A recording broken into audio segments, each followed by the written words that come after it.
Exactly fine. Distance. Okay. Sound. Okay. Please carry on. Start. Greetings from Caucus Hindu College. I am Soham Agarwal, a second year student studying Sanskrit and Political Science in Hindu College. And I'm Aryan Gadhok, a second year student at Hindu College studying history and political science. Caucus is the discussion forum of Hindu College established in 2007.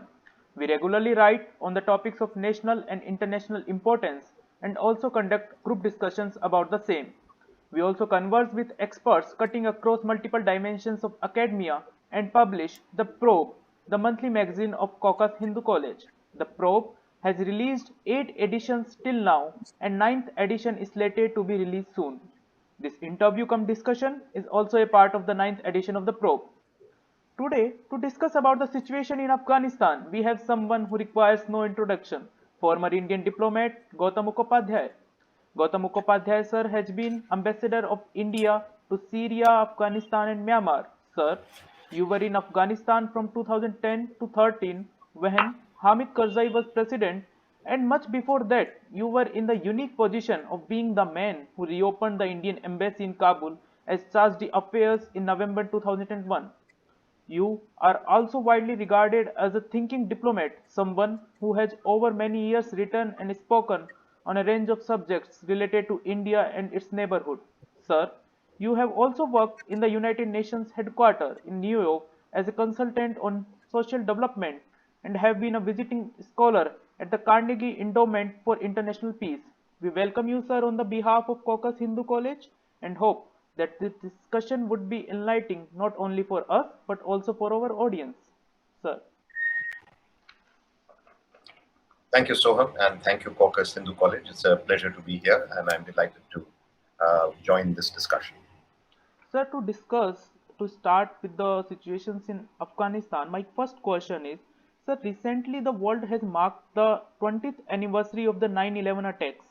Unfortunately, the tale has completed a whole circle from attacking the Taliban from driving them out of the power by the US to leaving the country with a Taliban government 2.0.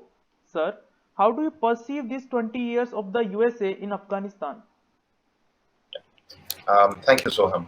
And before I sort of really begin, I want to congratulate Hindu College and the caucus for initiating this forum and, in fact, inviting very eminent people, as well as your other platform, The Probe. Really, it's a privilege to join many of the other, great eminences in their respective areas in this, series of discussions. So I will answer your question in two parts, the good part and the bad part. Today, it's actually quite conventional, almost fashionable to decry or to deride the 20-year period of the Islamic Republic of Afghanistan as a bit of a failure. But if you take actually many of the metrics of social development, metrics of freedom, metrics, let's say one, I think, very telling metrics of education, metrics of girl education, but one defining metric which I think says it all is just the pattern of migration in and out of Afghanistan. In the previous 20 years, starting with the Soviet intervention, you had massive outward migration. Pakistan, Iran, and many other countries of the world, some even to India. But in these 20 years that we've had from 2001 to 2021, in fact, until the final takeover of the Taliban in Afghanistan in August, you actually had a net return of expatriates and refugees from the rest of the world into Afghanistan. Of course, substantial numbers remain because they have been settled for 20 years in different countries. And in fact, there's been hardly any outward migration out of Afghanistan. So if you take that metric, in fact, you have to acknowledge a large number of successes of the Islamic Republic in spite of handicaps and, of course, severe failures. And even when we talk about failures, I think we have to talk about failures not just in terms of the Afghan government of the time. There were serious limitations that they had, and there were failures on their part as well, but also failures and limitations of the international community and the international involvement in Afghanistan. So we cannot blame just one party in this. So on the second part, and just to complete that aspect, one just needs to look at metrics about social development, maternal mortality, child mortality, education, as I already mentioned, but even reconstruction of Afghanistan. Let me tell you that when I went to Afghanistan in 2001, to reopen the embassy, this was after 5 to 6 years of the Taliban period. There was absolutely no reconstruction from the time of the destruction and damage caused by the intra-Mujahideen fighting between 92 and 96. That means Taliban in its 1.0 incarnation, they did not do anything in terms of development or reconstruction. By comparison, these last 20 years have seen significant strides. And of course, as you know, India has made major contributions to it as well. In fact, in many ways, India's contributions are likely to be the most lasting because many other countries did not invest in infrastructure the way we did, whether it was roads or a dam or transmission lines and other small development projects, social development projects that we also invested in. And I think our biggest investment was in education of Afghan students. But looking at the negative side, you are absolutely right. 20 years after 9/11 and 20 years after the fall of the Taliban, we are back I would say, in a downward spiral. We are back to where we are. Actually, it is much worse than what happened, than just coming back. Because coming back seems to suggest that we are back at the same place. But what has happened in these 20 years, which people don't realize, has been a radicalization of the Taliban in the hands of Pakistan. In Taliban 1.0, they were a religious militia. They were reared and nurtured in the madrasas and the refugee camps on the other side of the Durand line in Pakistan. But they were not yet a terrorist force. They were repressive. They were ultra-conservative. They imposed their values and their program and their system by force, no doubt, by very outdated notions of justice as well. But they were not yet, they did not come to power through terrorism. They did not practice terrorism to come to power. What we have seen in the last 20 years as I said, on the other side of the Durand line in Pakistan, has been that the Taliban in different stages, at different points of time, they have been successively radicalized. That means, the recruitment, the indoctrination in the madrasas has grown. The recruitment of young Talibs into terrorism has grown. Their training in use of IEDs, in use of explosives, in suicide bombing, suicide bombing squads have been created. The entire logistics for that has been created. And all these have been in many ways behind the scenes masterminded by the ISI and other agencies of Pakistan. So in the last 20 years, which I actually call Taliban 2.0, I don't call Taliban 2.0 the Taliban that has come today, because I think that is probably going to be Taliban 3.0. Taliban 2.0 was a seriously radicalized and effectively a terrorist force. And so when we say that we are back to the Taliban, we are actually back to the Taliban, but a worse incarnation of the Taliban. This does not mean that the Taliban is all necessarily all bad. I'm not trying to demonize them because there is one big issue here involved. How Afghan are the Taliban? Have they been in a way sort of metastasized? Have they been changed in there? So there's no doubt that in many ways the origins of the Taliban come from to a large measure from the Pashtun community in Afghanistan. A lot of it centered around Kandahar, which was really in many ways a kind of Durrani capital of Afghanistan. So what we have seen here is that what Pakistan has tried to do with the Taliban is to create this kind of religious militia, partly to use, but partly also to erase their Afghan and Pashtun identity and submerge it in a much larger Islamic identity, in the idea of the emirate. And the idea of emirate has blurred borders because any extremist faction or radical faction which decides to owe allegiance to the Emir al-Mominin effectively comes under the fold of the Taliban. So in many ways, they are trying to, destroy the identity of Afghanistan. But identity is a very strong thing. It cannot be destroyed and erased overnight. So there are still elements of what we can call Afghaniyat among the Taliban, and that we will see how that evolves. But just a long answer to your first question. We are back to the situation. The difference is that the Taliban are radicalized, that there are 20 to 30 other similar radical groups that have been fighting in the trenches along with the Taliban in order to invade and occupy Afghanistan. The Taliban are not a native son of the soil, homegrown kind of outfit. They have already been, they're perceived as alien. They have been ideologically indoctrinated in ways that are not typically Afghan. But alongside with them, they have a whole bunch of groups, some with regional objectives, like the Islamic movement of Uzbekistan, whose objectives are in Uzbekistan. But I won't necessarily have to name all of them right now, but they range from those that are, against Central Asian republics. There are those against Iran. There are those against India. There are those against the Shias and minorities, and there are those even against Pakistan, like the TTP. So there's a whole bunch of them. So we are dealing with, in fact, a much more complex,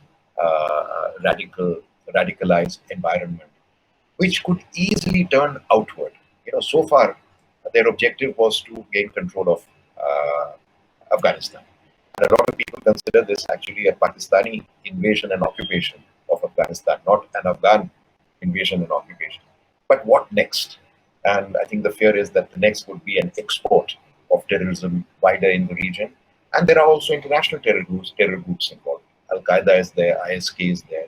So it's not that the rest of the world will be free from the scourge. Thank you, sir. That was very insightful. Just a small follow-up.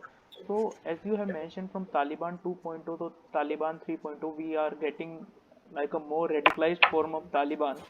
So, it means Right. that we have more challenges towards us, like the terrorism challenges, which we need to face. Yeah. Correct. Um, so it's not just radicalized.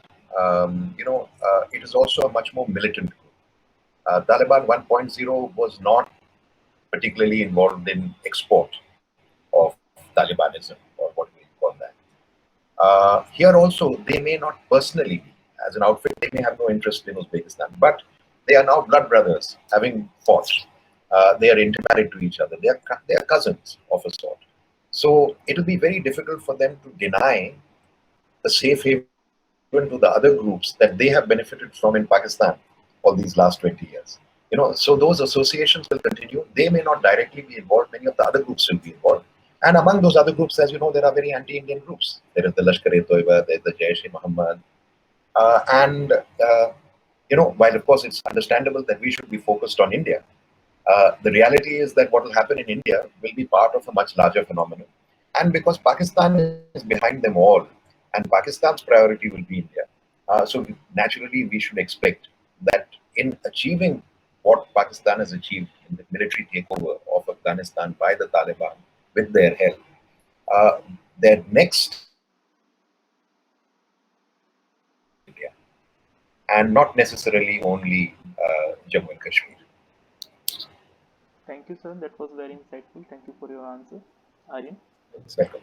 So my question starts from that since the early 90s, India's engagement with Afghanistan was restricted to soft issues of economic importance like investment and infrastructure, and we left the military intervention to Russia and Iran. And even during the UPA-led government, Dr. Manmohan Singh, he reset India's Afghan policy by making a leap of faith in Hamid Karzai's reconciliation program. I mean, we've contributed to the Salma Dam, the Zaranj Delaram Highway, and even the Kabul Parliament. Now, under this new dispensation, apart from our diplomatic stakes, the future of 20 years and $3 billion worth of Indian investment is unclear. So, sir, what lies ahead for us in this regard? Yeah. Thank you, Aryan. So let me just clarify a little bit of the sequence of our involvement and investments. During the 90s, when the Taliban were in power, and even before that, when the Mujahideen were in power, actually we did not have much of a role, whether it was a development role or, for that matter, a kind of supportive military role. We did assist and aid the what was then called the Northern Northern Alliance, which was actually more than just a Northern Alliance because it included other groups as well. And we did assist them together with Russia and Iran in resisting a full Taliban takeover of Afghanistan at that time. There were patches in the north that were still in the hands of people like Ahmad Shah Massoud and other Northern Alliance fighters. So at that stage, I think our assistance was largely, financial, moral, and perhaps to some extent political. But we were part of an international front to resist a complete and full takeover of actually, our what you call our investments and our soft development approach took place really in the post-2000 period, when the international community returned to Afghanistan. The US effectively led the war on terror. NATO joined, the whole coalition support joined, and under more or less that kind of political and security cover, we were able to embark little by little. Because initially there was some hesitation about, particularly in the international community, even in the UN at that time, to involve India much more out of sensitivity to Pakistan. While the United States was able to obtain Pakistan's cooperation, so to say, in a war on terror, they were also extremely obliged to them and dependent on them for their logistics, for their ground lines of communication, and things like that. So they were highly sensitive and highly mindful that Pakistan had sensitivities towards India. And initially, they were not very enthusiastic about India's involvement. But we stepped in slowly and slowly, partly through the good, offices and the good relationships that we had created during the resistance period. We were, in fact, invited and encouraged to open consulates in Herat and Mazar-e-Sharif, where previously we did not used to have. And the whole idea behind that was that our relationship was more than just with the Pashtuns who resided in Jalalabad and Kandahar and south and east, but that it would be a pan-national, pan-Afghan kind of relationship with all the ethnicities and the communities of Afghanistan. So that period is the period that we used, as you called it, a kind of investment and development. Now, when we made those investments, they were, in a sense, they were contributions to Afghanistan's reconstruction and development. We did not think of them as investments as we think of in terms of an economic investment that should get an economic return. The economic returns were for the Afghans. For us, it was a gift to the Afghans. And the returns that we were looking for was political goodwill, was a kind of emotional capital. And I think, once we have completed those projects, in a way, we had already got that emotional and political capital. And India's popularity in Afghanistan was partly, on account of that. But I would agree with you to the extent that there's a little leading edge to that question. There are two aspects of it. One is whether that was enough. And the second is today, now with the Taliban takeover, what do we do? So I'll address those two questions. So on the question of what is enough, I think India could have gone further. I think one of the areas where international community as a whole let Afghanistan down, and India also did not do enough, though I must say we did try to do quite a bit, and I will mention one of them, was to perhaps invest in the natural economy of Afghanistan. And the natural economy of Afghanistan consists of broadly 2 or 3 sectors. One is, everybody knows they have a very rich mineral sector.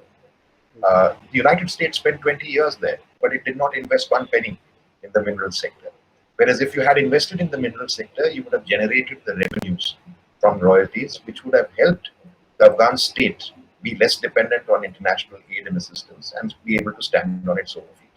Similarly, there is what you can call the livelihood sector, which is what people do to earn their livelihoods, which is largely agriculture, horticulture, crafts, rural industries, whether it is milling their grain or it is producing carpets or shearing wool to make woolen products. So there's a whole range of things that could have been done. India was perhaps one of the few countries that in 2000, I think it was in 2013, in my final year in Kabul, that we took the initiative of hosting, even as the US had signaled that it was going to draw down its troops, that we took a certain gamble and we held what was then called the first Afghanistan International Investment Summit, which we held in Delhi. And contrary to expectations, the response, particularly from Afghanistan, was was outstanding.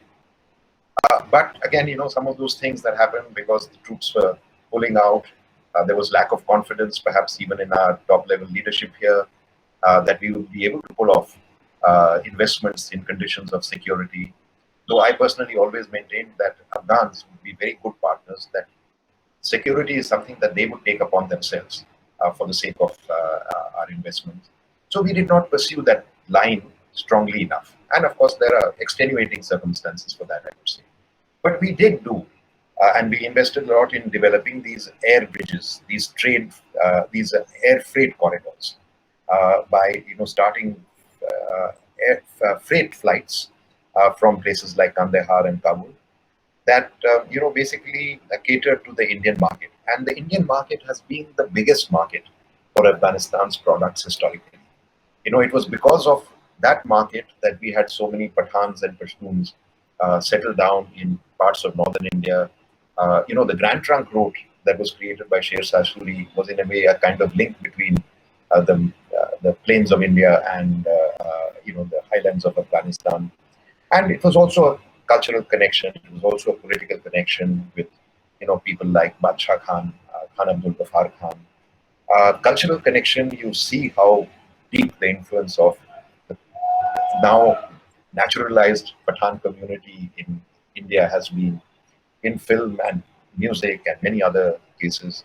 There was a great musician, classical musician, by the name of Muhammad Hussain Sarahan, who used to rub shoulders with the greatest of the classical Indian musicians of that time. He was in fact part of the Patiala Gharana, extended Patiala Gharana. He sang Khayal, but he also sang Farsi, ghazals and other Farsi forms of singing. So Afghanistan, was very much part of our civilization and culture. In fact, what we call the Farsi influence in India, actually very little of it came directly from Iran by Persians. They came rooted through Afghanistan. So and particularly through the Farsi language, which was spoken in all other parts of Afghanistan. Even the Pashtuns spoke it, but particularly the non-Pashtuns. So, the involvement of Pashtuns and non-Pashtuns is almost equal. Though sometimes I think rightly the Pashtun connection is accentuated. So essentially, uh, this was that was the trade market that we did try to develop. Now, in the present conditions, I don't think it would be particularly until they sort out the issue of an inclusive government, that where the people of Afghanistan genuinely accept the Taliban as a legitimate political force. I think we should be a little reticent in legitimizing the Taliban, which, as you know, as I described, as an alien political force that has come to power through terrorism with the help of Pakistan. So we should be extremely reticent about any form of legitimacy. But we should continue our people-to-people relationship to the extent that it is possible by other means. And so, given the changed circumstances, I would say that our focus should be on continuing that people-to-people relationship, continuing that soft development relationship, even continuing the trade relationship with the public, with the private sector of Afghanistan. We should be opening up much more in giving sort of temporary visas to those who are seeking to escape, either persecution or even death, and in situations of life and liberty. We should be continuing our, extremely well-received education program, our scholarships. Our universities, even themselves, should continue to offer self-financing students, and I would say even continue to offer, even if the government is not able to meet everything, perhaps raise resources individually through philanthropic institutions to provide scholarships to Afghan students. Afghan musicians have no place to go. We could welcome them.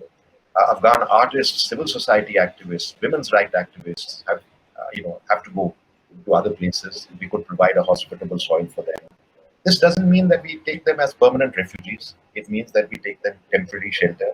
When conditions are better, we can send them back. Media houses, there are 150, 200 media houses that have closed. We could provide a kind of, base for them. At least their message and their struggle can be kept alive indirectly through peaceful means, through the idea of democracy, the idea of civil and political rights, religious rights, women's rights. These ideas can be kept alive. And up the ladder, if you've read some of my articles, there are other more politically, sensitive actions that you could take. Of course, this is, this has to be taken into overall strategic and national interest considerations. But the options are there, and including the soft development options are there. So I will, and humanitarian assistance. Winter is coming. There are possibly 500,000 Afghans who are already displaced inside Afghanistan. There are ways that we can help them. In 2002, we had donated 1 million tons of wheat, which we routed through the World Food Program. We can think of routing assistance through international NGOs, through international organizations. So there's a lot that we can, even on the present conditions. Right, sir. Thank you so much for the answer, sir. Next question will be taken up by Soham. Yes, sir. Sir, as you mentioned that we try to establish relations with the different communities from there. Sir, my question is that, sir, in 1992, minority right group published a report in the form of a book named Afghanistan, a Nation of Minorities, stating that there is no ethnic group that even makes half of the population in Afghanistan. Also, Afghanistan's national anthem perceives 14 ethnic minority groupings there. Sir, my question is, do you think that Taliban will able to run an efficient government with such a radical Islamic ideology? If not, what are the options left to keep this country peaceful, to be stable? Again, two, three aspects. One is, one of the very sort of heartening aspects of the protests against the Taliban in Afghanistan has been the flag protests. I don't know if you're aware of the flag protests, but in many parts of Afghanistan, and in fact, very interestingly, the flag protests actually started in Pashtun areas.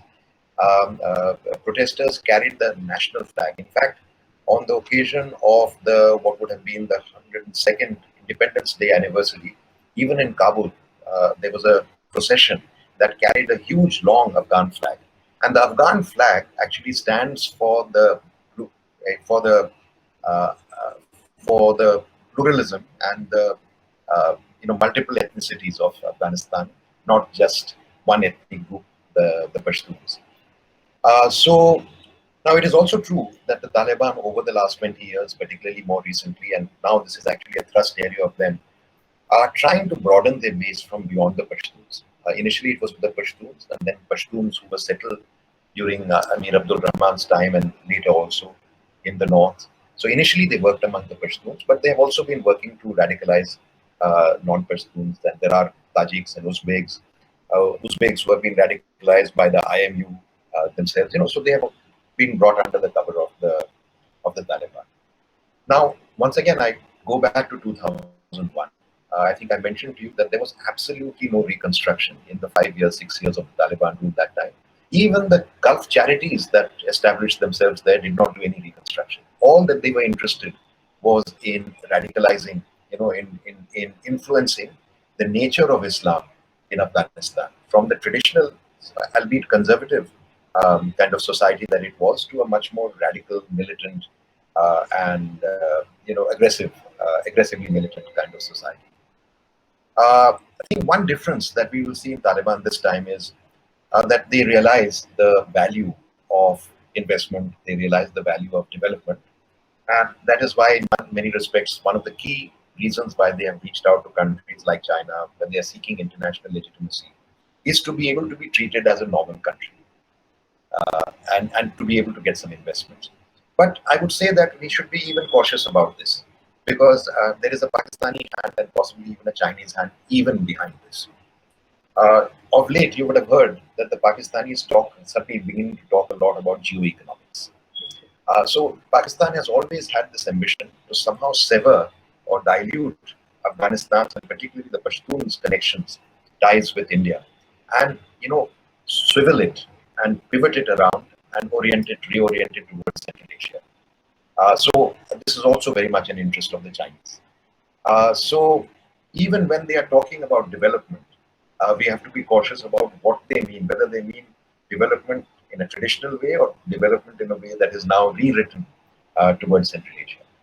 Having said that, the Taliban have taken initiatives to signal to us that they want to continue their trade relationship, and very recently they reportedly made an offer to start flights with India as well. Because, the traditional Pashtun heartlands have always been economically tied, connected to India. In fact, that was their strongest connection. So I wouldn't say that, this is a kind of, this is what the Pakistanis want to do, but this is going against the current of history, the current of trade, the markets that have been created, and they're not going to succeed very easily. And this is definitely a space that we can continue to work and occupy. So whether they can run an efficient government, this is a very open question, because what is an efficient government? An efficient government should have a structure, a system. Any efficient government, any theory of governance, rulership, will have a system of justice, a system of fairness. They should not privilege one community over another. And we have seen, even in the stage of the takeover, that the Taliban have even used food as a weapon of war. And actually, that's also one very important reason why, two important reasons why, we cannot entrust even the distribution of humanitarian aid to be done fairly by the Taliban. They have destroyed the structures of administration which were already weak over the last 20 years. Of course, they've had some kind of shadow governance in the places where they have, but that shadow governance has not involved government in terms of the development role of the government.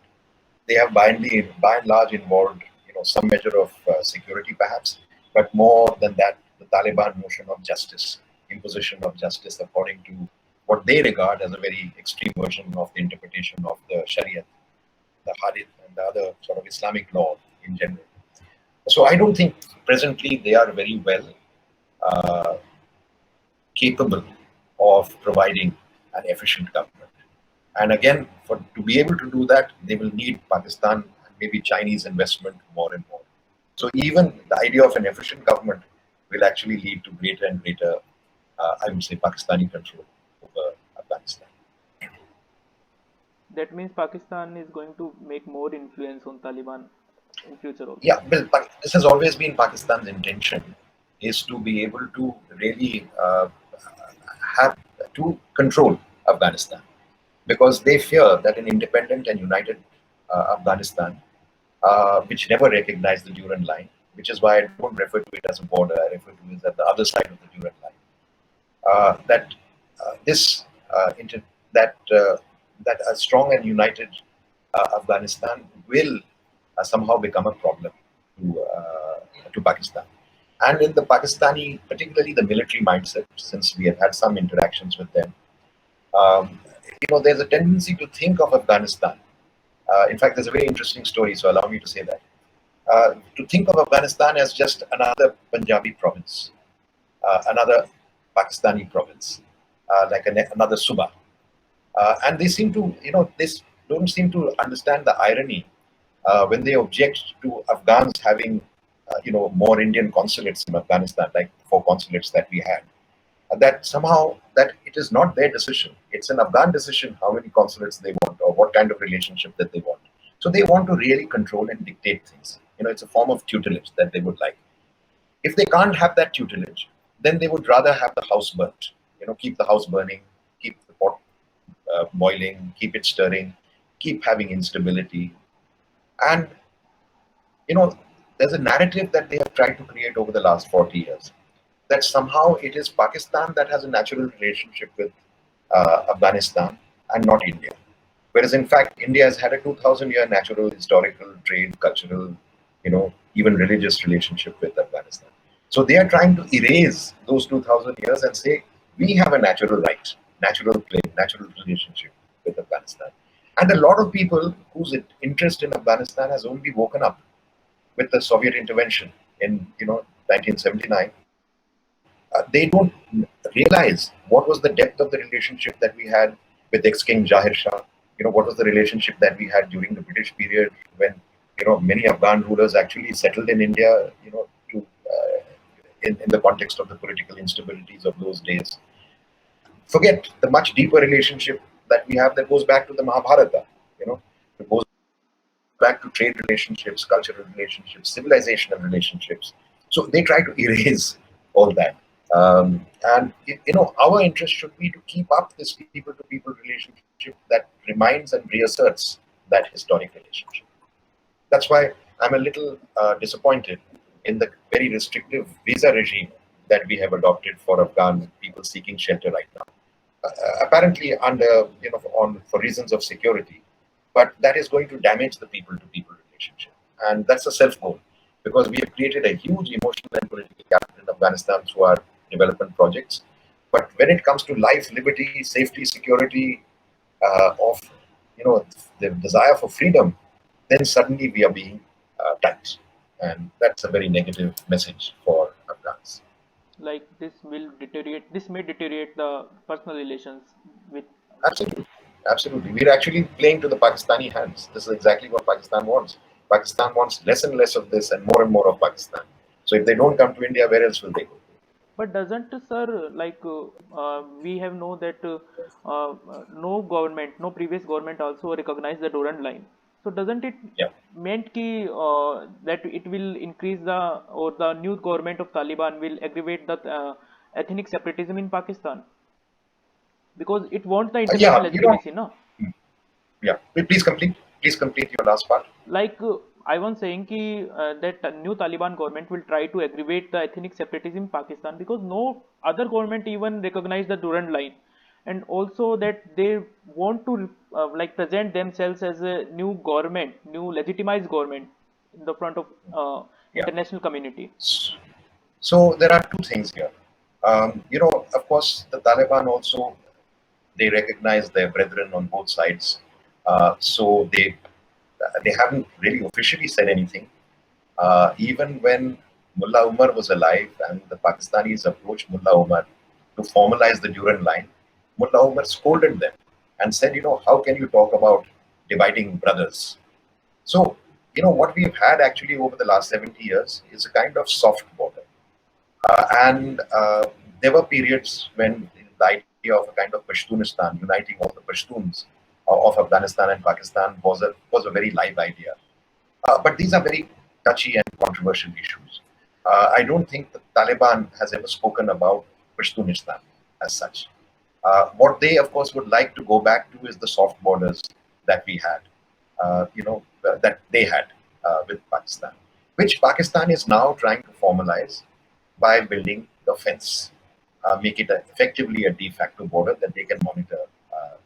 So I think we can expect these contradictions to surface. And we can also expect that just for the reasons that I mentioned much earlier about the relationship between the various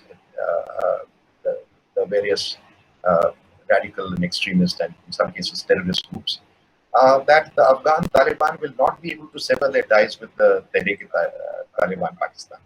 That those ties will continue and this will become an irritant in their relationship. In fact, you probably know that when they released the prisoners from Afghan jails, they released not only many TTP, uh, you know, uh,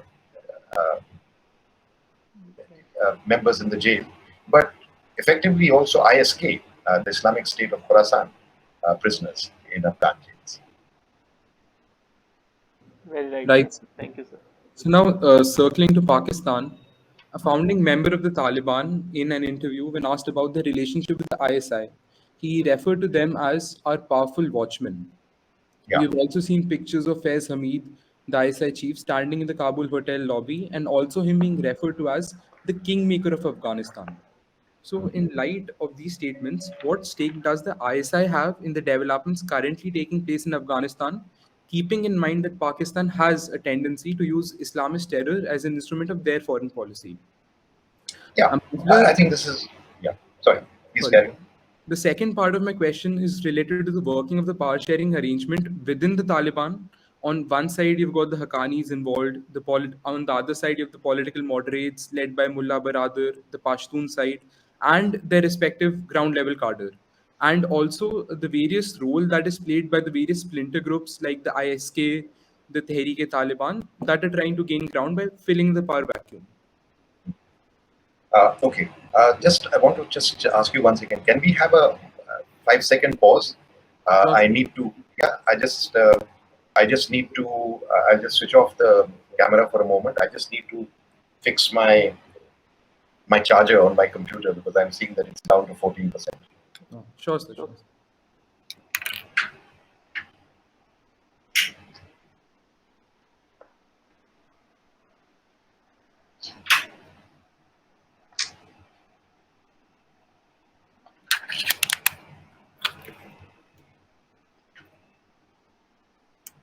Right. I'm back. Yeah. I'm sure you can edit this later on in the recording. Right. Yes, sir. Okay. So this. I think this is something that, of course, has been a constant refrain of mine. That the Pakistani ISI, I think the person you were referring to called them watchmen. Their watch over the Taliban is extremely tight. There is almost nothing that they can do without the knowledge of the ISI. And I'll give you just 2-3 examples. You know, uh, Mullah Umar himself was dead for practically 2 years before his death was revealed. And, revealed. What does that say about the kind of control that Taliban have over their own leader, or Pakistan has over their own leader? Mullah Baradar, Mullah Baradar was imprisoned when, through the tribal, he's a Populzai, President Karzai was also a Populzai. So through tribal channels, President Karzai, through his national security outfit, had reached out to Mullah Baradar to try to invite them back, as fellow Afghans, to invite them back, reconcile. This was his effort at that time. And Mullah Baradar had been interested. He had been responding to those overtures. At which point the Pakistanis conducted a sting operation, basically got the Americans to do a sting operation on Mullah Baradar and locked him up for 8 years. During these 8 years, he was practically psychologically and physically practically broken down. And he was only revived in order to reinitiate the talks between the US and the Taliban, literally where they came to Pakistan for help. And Pakistan was able to shape and guide those talks as well. Even now, we are talking about Mullah Haibatullah Akhundzada. Who has seen Mullah Haibatullah Akhundzada in life? Mullah Umar, who was he appointed? Who was he? Was he chosen by the Talibs or was he chosen by some outsider? The world has got completely used to dealing with deputy leaders like Mullah Baradar or spokesperson like all the spokespersons that you see, Zabiullah Mujahid and others. Where in the world does this happen? So who is the actual mastermind? Who is the actual controller? In fact, ex-Taliban people, Mullah Zaif, the former Taliban ambassador to Pakistan during Taliban 1.0, has written very emotionally about the kind of control that the ISI exercised over them. And we know from others, even up to the highest levels, how tightly the ISI has kept control of them. So I think when people talk about, the Taliban becoming free of the ISI and realizing their Afghan nationalism, I take it with a pinch of salt because so far we have not seen any Taliban protest the treatment of the Taliban in Pakistan. They have not protested the treatment of Mullah Baradar, who is now their deputy leader. And on the other hand, you see the ISI chief sitting in, Serena Hotel in Kabul, which used to be the old Kabul Hotel, and more or less being the kingmaker, and not only the kingmaker, also the commander-in-chief of the Taliban. So I think this is something that we have to. I think the contradictions are there. We are likely to see frictions between elements of the Taliban, maybe even factions of the Taliban against the ISI. Some of them may become stronger also. But we also know that Pakistan keeps several horses in the race. And if somebody lifts their head, they will sabotage that. They will plant another outfit like the Haqqani network. The Haqqani network was not part of the Taliban. The Haqqani network actually predates the Taliban. To the father of Sirajuddin Haqqani, Jalaluddin Haqqani, he was one of the many Mujahideen factions that were fighting the Soviets. Effectively today, what has happened has been a partial hostile takeover of the Taliban by the Haqqani network. And the Haqqani network, as you know, several US military commanders, the Joint Chief of Staff has said, is a veritable extension of an arm of the ISI. And there are deeper cleavages in that also. Because, as I mentioned to you, Kandahar is the heartland of the Duranis. And so there's a term that they use called Loya Kandahar, which means Greater Kandahar. The Haqqanis represent a part that's on the Afghan side of the Durand line, which is Pattia. So there are several provinces there, Khost, Pattia, Pattika, going down to Zabul, which are basically known as Loya Pattika. So they have their heartland there. And by and large, they tend to be not Duranis, they tend to be more what are called Ghilzais. So there are even tribal cleavages within the Taliban. Not many people know much about this, and even I don't know enough about this. So somebody could find fault with this, but my little understanding is that. Now, when it comes to and Pakistan is doing this, as I said, to keep the pot boiling. It'll never trust the Taliban fully.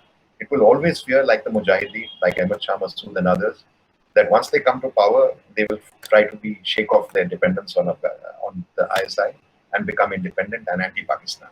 So they will always keep their pet horses in the race to be able to replace them. And of course, they used, I mentioned to you earlier, that they want to erase Afghan identity.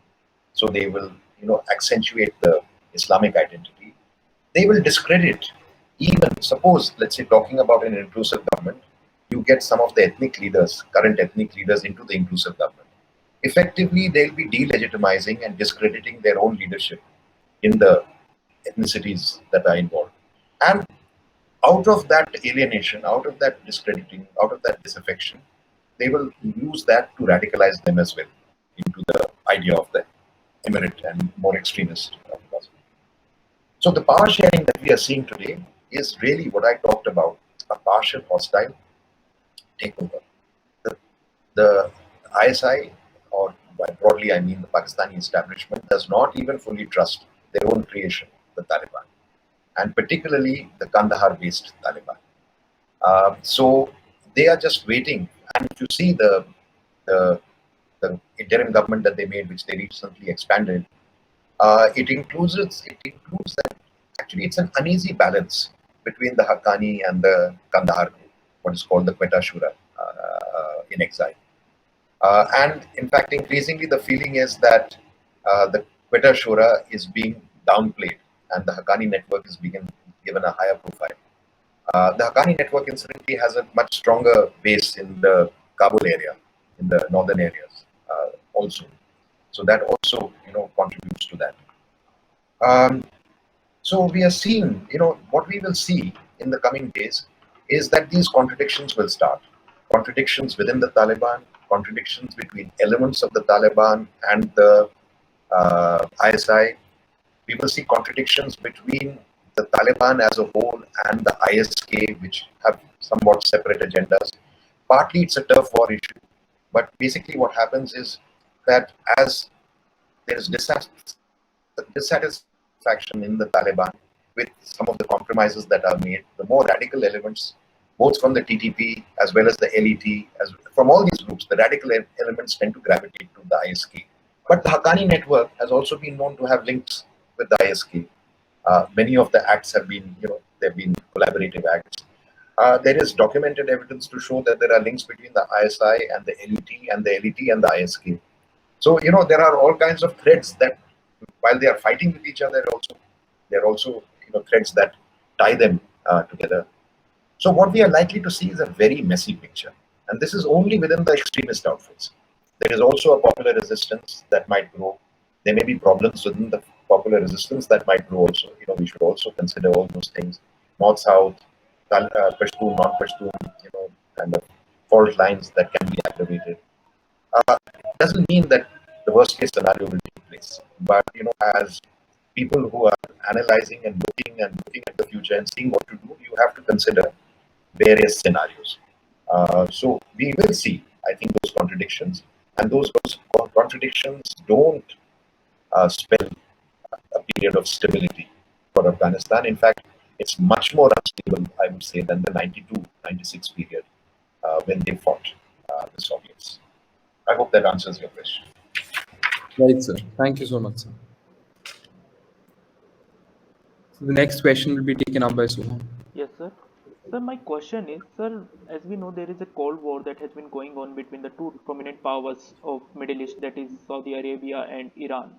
So, what will be the implication of the new Taliban rule in the geopolitics of Middle East, especially keeping in mind the role played by the Qatar? Yeah. So, yeah, this is an interesting question. In the last period, Taliban 1.0, there were three countries that recognized Afghanistan. One was Pakistan, of course, and the other one was Saudi Arabia. Other two were Saudi Arabia and the United Arab Emirates. This time, actually, the UAE and the Saudi Arabia have been actually quite uh, reticent, and I think the UAE also suffered some, terrorist attack against their embassy and their then either Shaji or ambassador in Kandahar once. So they have actually, in fact, their policy has changed, especially with the change in the Saudi leadership. They are much less interested in, exporting Wahhabism into Afghanistan. On the other hand, Qatar has grown up as a, it's grown up as a kind of mediator, and they have their own sort of rivalries, with Saudi Arabia, which in recent months has been attenuated, has been ameliorated, but also with Turkey. So Turkey is another player. Uh, so within the Islamic world, you have currents and countercurrents. You have Pakistan, you have Saudi Arabia, you have UAE, more or less on the same lines. Then you have Qatar and you have Turkey. In different ways vying for the same kind of space. And one common factor in many of the Turks and the Qataris and so on has been a kind of general sort of support that goes back towards the Muslim Brotherhood, which in some ways you can consider the Taliban allied with. But then subsequently, we've also had Wahhabi and Salafist elements that have, been more coming from the Saudi side. But this is only one part of the geopolitics uh, of Afghanistan. I think Qatar is actually playing a positive role to the extent that it is trying to, try. I think its efforts are sincere. Whether they are well directed or misdirected is something that I think only the future will tell. Certainly, so far they have not been successful in moderating the Taliban philosophy, whether it comes to women or inclusion or more inclusive government. But let's not pronounce. It's early days still. Let's not pronounce judgment on that. But the second geopolitics is really what has happened with the departure of the U.S. forces. For the last 20 years, the broad alignment of political forces in the region have been the Islamic Republic, which is a kind of democratic version of Afghanistan, supported by the United States, by Europe, the West, the coalition, by the democratic countries of Asia, including India. Right. So this has been the natural coalition. The Chinese have been not been very active. Not that, I mean, it was up to them. They could have also played a more active role. But to the extent that they played a more active role, they were trying to bring in the Taliban into a more inclusive government. The Russians were pretty much out of it. The Iranians were kept at a distance by the Americans. So now what you suddenly see is that earlier alignment has been completely substituted by an alignment which is a kind of extremist Taliban supported by Pakistan, reinforced by the strategic heft and economic muscle of China. Russia and Iran are also aligned. They are not part of the same coalition, but they're also aligned to the extent that they welcome the departure of the US forces. They will have their own contradictions with the Taliban, which will surface, maybe even with Pakistan, perhaps even to some extent with China, which will surface because there are contrary, interests, Iranian interests in support of the Hazaras and the Shias, and largely what we call Farsiban culture. The Russians will discover that just as the Americans thought that they could depend on the Taliban to control Al Qaeda, which they will not. The Russians think that the Taliban will control the ISK, which they are worried about, but they will discover that they can't. The Chinese will think that the Taliban will control the ETIM, the East Turkestan Islamic movement, which is an Uyghur movement for independence in the Uyghur area, Xinjiang of China. But again, as I say, it's just when these are relationships that have been carved through intermarriage and struggle over 20 years, they'll be very difficult to disentangle. You cannot tell your in-laws overnight that you're no longer welcome in my house. you will destroy a relationship. So I think they will discover that these contradictions will also surface. But yes, in principle, what has happened is a complete overturning of the alignment of the equations and the alignment in the region with much larger geopolitical objectives. One of which is that Iran also has a 400 billion 25-year geo-economic deal with China, and China is interested in being able to reach out and connect with Iran and therefore become an influence and power even in the Gulf and the Arab world, which so far it has not been. And on the other hand, China is facing pressure from the Quad in the Indo-Pacific. So, this becomes an escape or an outlet from that pressure to be able to join that. So there are push and pull factors at work. So, what we are seeing is a geopolitical churning. And even what we have seen, in the AUKUS, the Australia, UK, US alliance, security alliance, is all in a way related to this kind of geopolitical churning that is taking place. And we are still early days. Remember, it took 2 years after the Soviet pullout for the Soviet Union to finally disintegrate and break up. So it's a sort of interesting exercise in crystal gazing what the future will look like, because what has happened with the US pullout after 20 years is equally seismic, and it will have implications for the balance of power, for geopolitics, for terrorism, international terrorism and regional terrorism, and even values, because in effect, by pulling out of Afghanistan, the US has pulled out of support for democracy. The values of democracy, the values of all the things that the United States, most of all, and the West and India have stood for, starting from the French Revolution, the American War of Independence, the two world wars, India's struggle for independence. All those values built up over 200 years have suddenly been betrayed and sacrificed. So we are going to see, much larger geopolitical and value implications of this as well. Thank you, Right, sir. sir. That was very good. Suddenly, the authoritarian model will look like the only model available. Right. Right, sir. So next question. Sorry to interrupt, sir. Sir, I faced some issue in recording, sir. Sir, Aryan, can you record on your end? On your end, I'm facing I certain have been issue. recording, Kumar. I have been recording. Shalom, perfect. Continue. Okay, sure. Ambassador, the Chinese are lobbying their significant dominance over Pakistan as an extension onto Afghanistan by hosting Taliban representatives on a frequent basis. They may develop potential bases in Afghanistan, and if you connect the dots, entities in the South and the East China Sea, bases in Afghanistan, and a base in Djibouti, it brings the Arabian Sea under their sphere of influence. Now, unlike India, the Chinese do not have the experience of dealing with security issues tied to terrorism. They have other security concerns of their own. So, what are the possibilities and implications of a possible Chinese intervention in the region? Yeah, you are right in seeing, Chinese moves in Afghanistan in terms of its larger geopolitical ambitions. And I already alluded to that when I talked about Iran and the Gulf and the Arab world. And of course, you have added also their ambitions in the maritime domain. And again, I refer to that in the context of the Indo-Pacific. So you're right in actually seeing that like that. And you're also right in saying that, this will present a big, Afghanistan will present a security challenge to China, which it is not used to seeing. Actually, in some ways, uh, China has dealt not with extreme Islamic terrorism, but it has dealt with restive, restive ethnic and movements inside China. For example, it has suppressed, even though even in the 20th century and even earlier than the 20th century, in Yunnan, they suppressed many ethnic communities. Among those ethnic communities were Muslim communities, and they managed to do it quite successfully.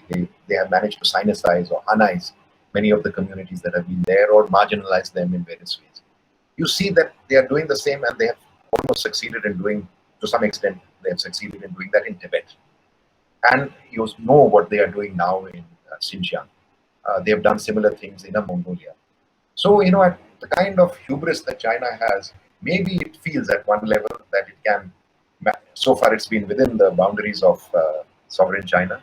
Maybe it feels that it has the experience, it has the controls, it has the instruments to be able to even do that in Afghanistan. But at the same time, I think they're going to be very cautious because, China's interest tends to be very narrow and very narrow self-interest. And when they are looking at Afghanistan, they think that they can do business with Taliban and get the Taliban to take care of the ATIM. Their main interest is ATIM because the ATIM is anti-China, right?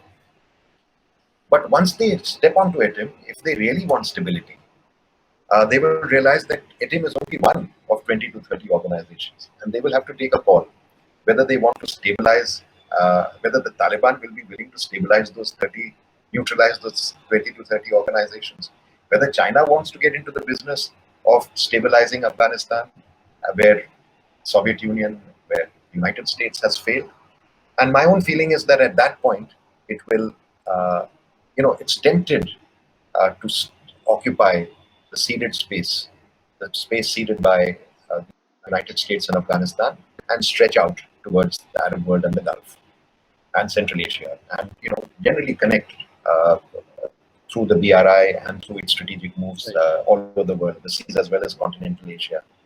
But it will probably realize that it might bite more than it can chew. And of course, in this, they also hope that they will have Pakistan support. So, Pakistan and China will some ways try to ride piggyback on each other. China will use Pakistan as their eyes and ears on the one hand, and Pakistan will use China for its strategic help, economic muscle, to try and stabilize Afghanistan through economics and geoeconomics that they talk about. But I think these are all really big words right now. They're in the 20 years of the US presence in Afghanistan, there was very little investment. Even China tried to invest but was not successful in investing. So in the kind of instability that I have portrayed, I think it's going to be very difficult for China to do all that it wants to. Right now, maybe it is seeing an opportunity, it's tempted to play, but there are also words of counsel from various quarters.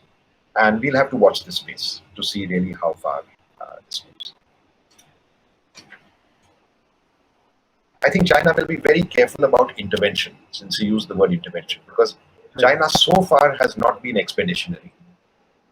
It has been focused on what it considers to be its territory, even though it has an expansive notion of its territory that includes, South China Sea, Taiwan is a very hot button issue, and so on. But so far, it has resisted the temptation of, being an expeditionary force.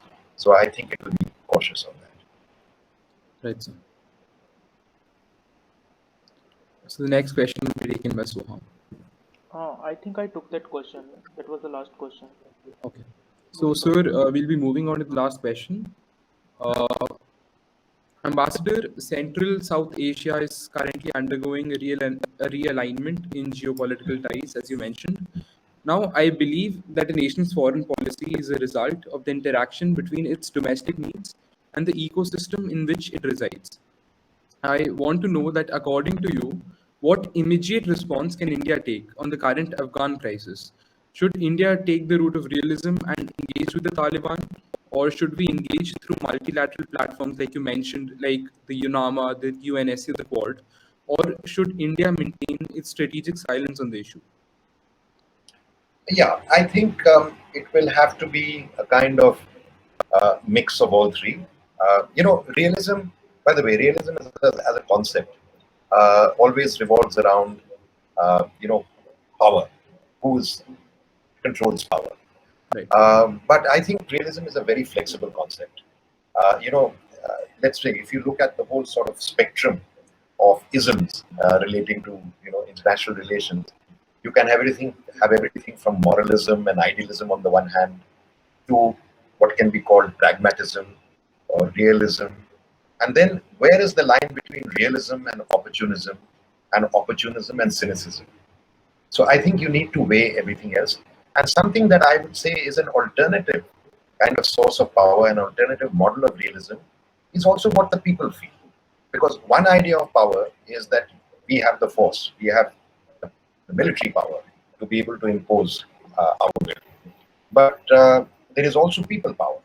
And for example, in 2015 in Myanmar, we saw an expression of people power when people came out and voted Aung San Suu Kyi, and once again in 2020. But that people power has been replaced by military power, right? So, in the end, we have to take a call on what is the stronger force, and we should not omit the role of people power.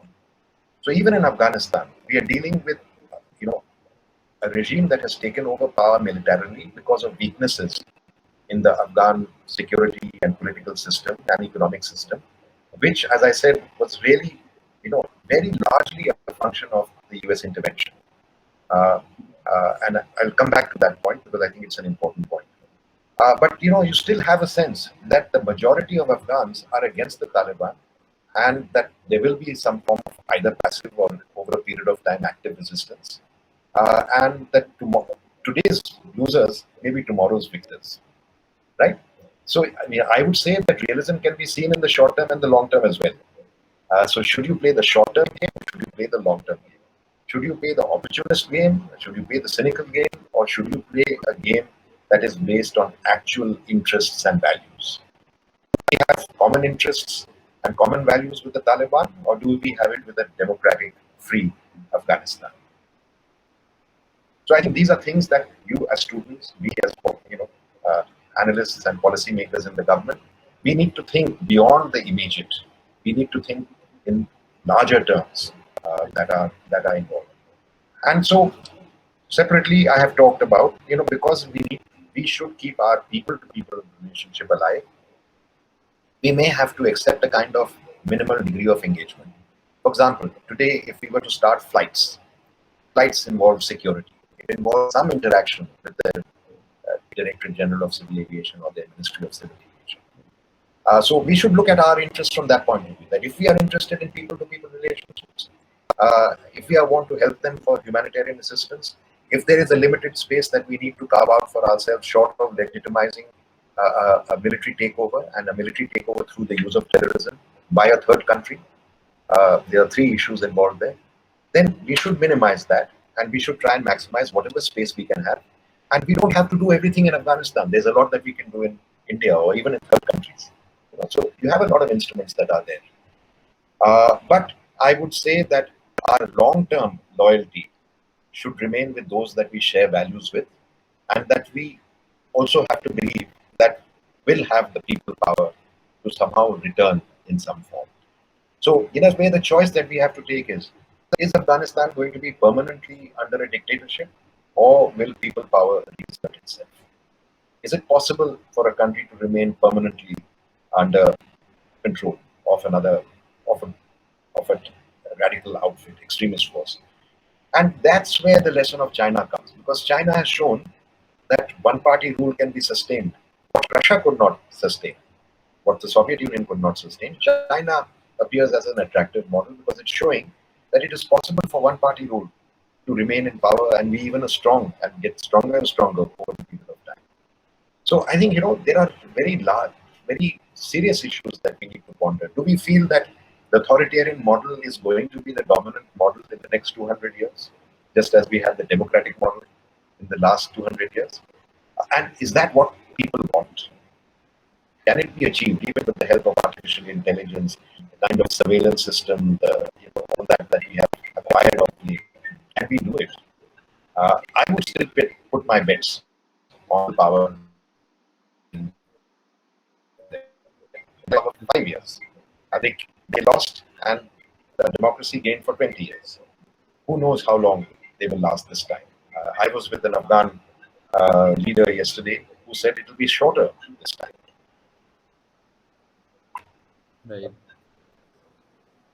Right, sir. So that was the last question for this interview. Now, before wrapping up the session, Soham and I, on behalf of Caucus and the entire team of Probe, thank Ambassador Gautam Mukhopadhyay for giving us time for this interview. It was indeed an engaging and insightful conversation, and I'm sure our members and our viewers will take away something meaningful from it. The recording of this interview will be published on our YouTube channel, and the transcript of the same will be published in the 9th edition of Probe. So that brings us to the end of this interview. Once again, thank you so much, sir. Thank you, sir. Thank you very much, Aryan and Soham. It was a pleasure talking to both of you. Your questions were very well framed. They were very open, and I think thanks to that, we were able to cover a lot of ground. In fact, I would say this has been one of my most complete interviews that I have given. Congratulations, and congratulations to Focus for this series of events. I realize I've exceeded by a few minutes, but I'm sure you can tailor your program accordingly. Yes. Yes. Thank you again. Thank you so much, sir. And my greetings to your college and your students and your fraternity as well. Yes. Thank you. Good day.